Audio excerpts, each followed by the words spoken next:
ડભોઈ તાલુકાના સુપ્રસિદ્ધ યાત્રાધામ કુબેર ભંડારી મંદિરે વાર્ષિક હિસાબો રજૂ કરવા સોમનાથ રાજાના દરબારમાં વર્ષોની પ્રણાલી મુજબ કુબેર ભગવાન કુબેર ભંડારી મંદિરથી શોભાયાત્રા સાથે નીકળી હિસાબો ભગવાનને આપતા હોવાની માન્યતા સાથે દેવ દિવાળીના દિવસે કુબેર ભંડારી કરનાળી ખાતે ભવ્ય શોભાયાત્રા નીકળી હતી। આ પ્રસંગે મોટી સંખ્યામાં ગ્રામ્યજનો શોભાયાત્રામાં જોડાયા હતા। દેવોના ખજાનચી તરીકે કુબેર ભગવાનને પૂજવામાં આવે છે, ત્યારે ડભોઈ તાલુકાના કુબેર ભંડારી મંદિરથી વર્ષોની પ્રણાલી મુજબ સોમનાથ ભગવાન રાજાને ત્યાં વાંચતે ગાજતે કુબેર ભગવાન વર્ષના હિસાબો બતાવવા દેવ દિવાળીના દિવસે જતા હોય છે। ત્યારે આજે દેવ દિવાળી કાર્તકી પૂર્ણિમાના દિવસે કરનાળી કુબેર ભંડારી મંદિર ખાતેથી ભવ્ય શોભાયાત્રા નીકળી અને નગરમાં ફરી સોમનાથ મંદિરે પહોંચી હતી અને ત્યાં ભગવાન કુબેર દ્વારા હિસાબો બતાવ્યા બાદ નિજ મંદિરે શોભાયાત્રા પરત ફરે છે। આજે ભવ્ય શોભાયાત્રા કરનાળી ગામમાં નીકળી, જેમાં આસપાસના ભક્તો અને નગરજનો મોટી સંખ્યામાં જોડાયા હતા અને આ પાવન અવસરનો લાભ લઈ ધન્યતા અનુભવી હતી। आज कुबेरेश्वर महादेव मंदिर की तरफ से जो है देव दीपावली के उपलक्ष्य में देव दीपावली के दिन कुबेर दादा गांव के जो राजा है सोमेश्वर महादेव मंदिर गांव के राजा कहलाए गए हैं।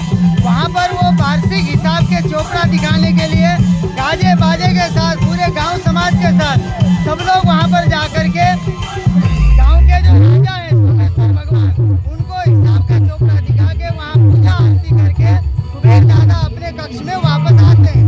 ये वर्षों से चली आ रही परंपरा को आज भी उसी तरीके से निर्वाह किया जा रहा है। कुबेरेश्वर महादेवनी वर्षोथी प्रणालिका है। कुबेर दादा भगवानना खजानची है, पैसाना मालिक है અને આ જ ગામમાં આવેલું સોમનાથનું મંદિર એ સોમનાથ એ રાજા છે। દેવ દિવાળીના શુભ પ્રસંગે વર્ષના અંતે નવું વર્ષ શરૂ થાય પહેલાં હિસાબ બતાવવા ખજાનચી રાજાને જાય છે। એ પ્રણાલિકાના ભાગરૂપે કુબેર ભંડારી ટ્રસ્ટ તથા ગામના લોકો, કારણ કે આ ગામનો વરઘોડો છે, ગામના લોકોનો ઉત્સાહ વર્ષોથી થાય છે। કુબેરથી નીકળી ગામમાં બે ચાર જગ્યાએ પોરો ખાઈ સોમનાથમાં પૂજા કરી સોમનાથ ભગવાનને ચોપડાને હિસાબ બતાવી અને પછી પરત ફરે છે। એ છે આજની પ્રણાલિકા।